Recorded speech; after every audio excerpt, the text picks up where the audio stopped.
நான் சவாரி போயிட்டு வந்துடுறேன். இப்போவா? ஆமாம், முக்கியமான சவாரி சொல்லியிருக்காங்க. நான் போயிட்டு வந்துடுறேன். எதனா ஒன்றுனா கால் பண்ணு, சரியா? இல்லை, எனக்கு வேற வலி வர மாதிரி இருக்கு. நீ பயப்படாத, நான் போயிட்டு வந்துடுறேன், சரியா? சரி, பார்த்து போ. ம்.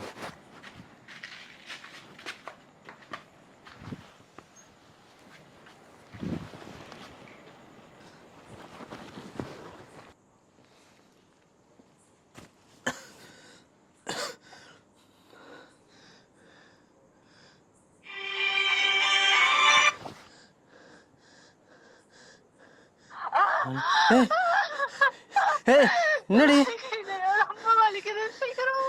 ஏய் இரு, ஒரு முக்கியமான சவாரி காத்துன்னு இருக்கண்டி. கொஞ்ச நேரம் பொறுத்துக்கடி, நான் வந்துடுறேன்.